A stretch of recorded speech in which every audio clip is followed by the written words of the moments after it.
तो हम तो किसी कर्मांतरण क्यों कराएंगे, माने अपने में मिलाएंगे क्यों, हमसे तो सब अलग। लिखा है शनकैस्तु क्रियालोपात ब्राह्मणा दर्शनेन च, शनकैस्तु क्रियालोपात ब्राह्मणा दर्शनेन च। भारत भूमि का, बृहद भारत का त्याग करके और जो दूर बस गए जीविका के लिए, युद्ध व्यापार आदि के निमित्त चले गए, उनका ब्राह्मणों से संपर्क टूट गया, आचार विचार में हीनता आ गई, वही म्लेच्छ हो गए। क्या वो म्लेच्छ हो गए? ये कदाचित हिंदू होना चाहें, किस कॉलम में रखेंगे? संदेह उठता है। आज समाजियों के बनाए हुए कॉलम में या सनातनियों के कॉलम में? कॉलम समझ गए ना? 5 कॉलम हैं। उंगलियां कितनी हैं? 5। किसी की 6 भी होती है, किसी की 7 भी। 5 हैं। ब्राह्मण खाने में रखेंगे, क्षत्रिय में, वैश्य में, शूद्र में, दलित में, किस में रखेंगे? आजकल जो कोई हिंदू बनना चाहे सचमुच में, जो हिंदू हैं वो तो वर्ण व्यवस्था मानते नहीं, फिर जो हिंदू होकर के हिंदू होना चाहेंगे वो क्या सनातन धर्मियों की वर्ण व्यवस्था मान लेंगे? समझ गए ना? तो जो हिंदू है ही नहीं उनसे वर्ण व्यवस्था बनवा लेंगे क्या? ध्यान गया आपका? कठिनाई क्या? कठिनाई है कि हम उनको 5वें कॉलम में रखना चाहेंगे। ध्यान गया? हम उनको 5वें कॉलम में रखना चाहेंगे, अब वो पहले कॉलम मानना चाहेंगे। तो परंपरा के क्षत्रिय भी ब्राह्मण नहीं हुए, वैश्य भी ब्राह्मण नहीं हुए, गौण ब्राह्मण हो सकते, अच्छा स्वभाव है, यह है युद्ध का स्वभाव है क्षत्रिय। मुख्य रूप से जब परंपरा प्राप्त जो हिंदू हैं वो भी सब तो ब्राह्मण नहीं है, और सबको ब्राह्मण बना दोगे तो रक्षा विभाग किसके पास जाएगा, अर्थ की व्यवस्था किसके पास जाएगी, सेवा का प्रकल्प सब संतुलित तो नहीं रहेंगे ना। एकदम कर्म संकरता आ जाएगी, पराकाष्ठा की। वर्ण संकरता, कर्म संकरता, दोनों से हमको बचाना है ना।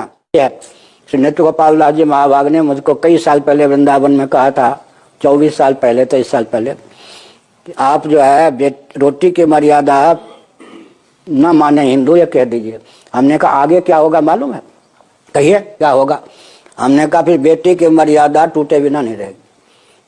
फिर एक बार 2-3 साल बाद घटना घट गई, उनके कोई कुलीन व्यक्ति की बेटी आदि ने कहीं और शादी कर लिया बेटे ने, हमसे आके कहा, हमने समझ में आ गई ना बात, उसने पहले रोटी की मर्यादा भंग की होगी, तो बेटी की ऊपर की रोटी में सबका अधिकार, ऊपर की बेटी में किसी का अधिकार नहीं, यही तो रोटी बेटी की मर्यादा है ना। तो हमने कहा कि वो जब आएंगे, अब समस्या ये होगी कि उनको किस कॉलम में रखें, इसलिए फिर हमने एक मन में मार्ग निकाल के रखा है। जैसे भारतेंदु हरिश्चंद्र थे ना, हिंदू शब्द, तो जो आजकल वर्ण व्यवस्था नहीं मानते और हिंदू होना चाहते हैं, हिंदू से हिंदू होना चाहते हैं, उनके नाम के आगे हिंदू लगा दो। हिंदू भारतेंदु की तरह से, स्त्री हो या पुरुष, और जिस जहां से आए हैं आपस में रोटी बेटी का संबंध रखे। अब हिंदू कौन रह गया? जैन हो गए अल्पसंख्यक, बौद्ध बना दिए गए अल्पसंख्यक, सिख बना दिया गए अल्पसंख्यक, लिंगायत अल्पसंख्यक बनने के लिए तैयार हैं, वनवासी या कौन कौन अल्पसंख्यक बनाए जाने की संभावना बनने के लिए तैयार हैं। लिंगायत और वनवासियों को तो हमने रोका था, नहीं तो कांग्रेस बना ही रही थी, कुछ समय पहले की बात। तो अब प्रश्न उठता हिंदू को बचाना ही कठिन, तो हमने सबसे बढ़िया एक मार्ग दिया है कि भारतीय संविधान की 25वीं धारा में संशोधन करके जो जैन, बौद्ध, सिख इत्यादि अल्पसंख्यक घोषित किए गए, अब भारतीय संविधान की 25वीं धारा ज्यों के त्यों पूर्ववत लागू की जाए। वे सब के सब घोषित हों कि विश्व में जितने जैन, बौद्ध, सिख हैं वो हिंदू थे, हिंदू हैं, तो जनसंख्या की दृष्टि से विश्व में नंबर 2 का हिंदू हो जाएगा। तो लाखों व्यक्ति, हमको धर्मांतरण करने की जरूरत है क्या है? लाखों व्यक्ति बने बनाए हमारे अपने पास आ जाएंगे। समझ गए ना? करोड़ों की संख्या हमारे पास अपने आप हो जाएगा, हमको एक एक व्यक्ति को पोटने की क्या जरूरत है? समझ गए ना? समझ गए ना? जितने जैन, बौद्ध, सिख अपने आप को कहते हैं पूरे विश्व में, भारतीय संविधान की 25वीं धारा को पूर्ववत क्रियान्वित करने पर जनसंख्या की दृष्टि से हम पूरे विश्व में 1 नंबर के हो जाएंगे। हमको दो व्यक्ति को, 2 मुल्ला को, 2 क्रिश्चियन को हिंदू बनाने की क्या जरूरत पड़ेगी? हमारी संख्या इतनी है विश्व में कि हम नंबर 1 के नहीं तो 2 के तो हो ही जाएंगे। समझ गए? ठीक। महत्वपूर्ण बात मैं आप लोगों को बताना चाहता हूं, लिंगायत मिशनरी धर्म है। किसी भी जाति का आदमी लिंगायत धर्म की दीक्षा ले सकता है। पहले भी लिया, आज भी ले सकता है। ब्राह्मण धर्म की कोई आदमी दीक्षा ले सकता है? दीक्षा लेकर कोई ब्राह्मण बन सकता है? आप लोगों को मौलिक बात बताना चाहता हूं कि कोई आदमी दीक्षा लेकर, कोई आदमी धर्म परिवर्तन करके कोई आदमी ब्राह्मण बन सकता है? ऐलानिया कहता हूं। लिंगायत बन सकता है, मुसलमान बन सकता है, ईसाई बन सकता है, बुद्धिस्ट बन सकता है, जैन बन सकता है। क्योंकि ब्राह्मण धर्म जो है ये मिशनरी धर्म नहीं है, ये रेशियल डिस्क्रिमिनेशन मानने वाला धर्म है। रेस जो है, जो लोग रेस के सिद्धांत को मानते हैं वो जन्म आधारित सिद्धांत को मानते हैं कि हम जन्म से श्रेष्ठ हैं, इसका मतलब है रेशियल सिद्धांत मानते हैं। और अगर जन्म से श्रेष्ठता सिद्ध होती है तो उसके धर्म में दूसरा कोई भी आदमी प्रवेश नहीं कर सकता। मुसलमान प्रचार करके दूसरे आदमी को मुसलमान बना सकता है, ईसाई प्रचार करके बना सकता है, बुद्धिस्ट प्रचार करके बना सकता है, जैन प्रचार करके बना सकता है, सिखिज्म प्रचार करके बना सकता है। क्यों बना सकता है? क्योंकि इनके धर्म में मसावात है, समानता है। वो कह सकते हैं कि आप हमारे धर्म में आ जाओ तो आपको समानता मिलेगी। ब्राह्मण के धर्म में समानता नहीं है, ब्राह्मण के धर्म में समानता नहीं है। क्या ब्राह्मण अगर समानता नहीं है, ये वजह है वो किसी को ब्राह्मण धर्म का अनुयायी नहीं बना सकता।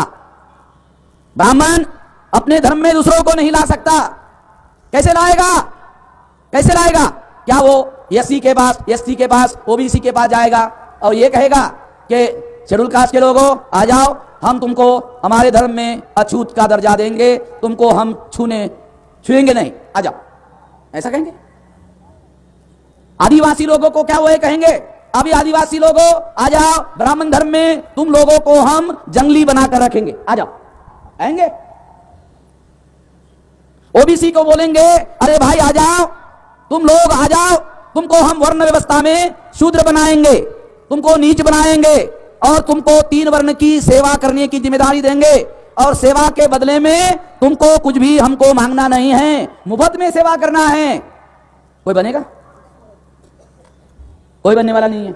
लिंगायत में बन सकता है, ब्राह्मण धर्म में कोई नहीं बन सकता। तो ये जो हिंदू धर्म शब्द प्रयोग आया है, ये देशी शब्द नहीं है, विदेशी शब्द है। ये यहां का शब्द नहीं, विदेशी शब्द है। और ये ऐलानिया मैं कहता हूं, और कोई भी ब्राह्मण मेरे साथ में सारे देश भर में बहस करने के लिए आ सकता है। आज तक तो नहीं आया। पुलिस स्टेशन में जाता है मेरे खिलाफ बात करने के लिए, अरे मैं कहता हूं तुम अपने को पंडित कहते हो, तुम अपने को विद्वान कहते हो, मेरी चर्चा को आ जाओ भाई, तुम अपने को पंडित कहते हो, 1000 किताबें पढ़ी कहते हो, मेरे साथ बहस करने के लिए क्यों नहीं आते हो? बहस करो। नहीं, बहस करने के लिए नहीं आते, पुलिस स्टेशन में जाते। अरे तुम अगर लोकतंत्र को मानते हो, संविधान को मानते हो, अगर मानते हो तो आमने सामने बहस करने के लिए आ जाओ।